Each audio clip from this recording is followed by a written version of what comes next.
that now that you are embedded in the community, because you were on your lofty heights earlier, now you are embedded in the community, I urge you to do something that I've always spoken about, develop the relationship between the police and the community. That is critical. Because I said it a few weeks ago and I repeat today, that solving crime requires us to go deep into the communities to understand the social, economic, and other problems that exist in our communities.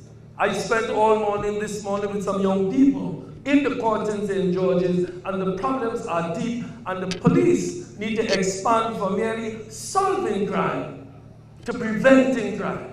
That is why I suggested, and I know the members of the government listened when I suggested that we establish a ministry or some entity dedicated to crime prevention. This job, while ostensibly is to suppress or prevent or solve crime,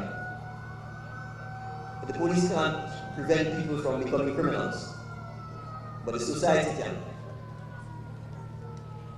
And the approach of the police and the focus of the police and all of us should not be on preventing crime or suppressing crime, but it should be on building healthy, wholesome, and successful communities and societies.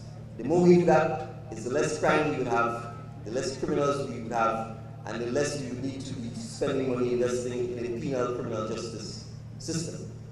So it is on all of us to ensure that we inculcate the values and the morals and the behavior and the character in all of us, old, young, and in between, to make sure that we do not become criminals, to make sure that we do not encourage criminal behavior, and to ensure that the police can continue serving us in a manner that does not lead to all of the resources being dedicated to crime fighting.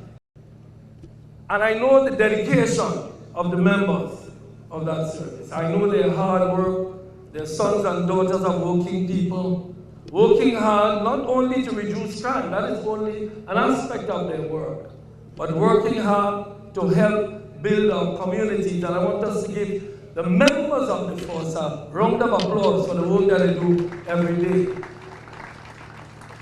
I am happy also that you moved from your lofty heights on that very historic place. It's very historic, but I think it's two things are achieved. One is the history of Fort George, Fort Rupert, whatever you call it, should be properly displayed at that site. So I'm happy that the police are now here, but also I am happy that tribute is being placed to the members of the force by giving them such a beautiful headquarters here on the Carron Arch.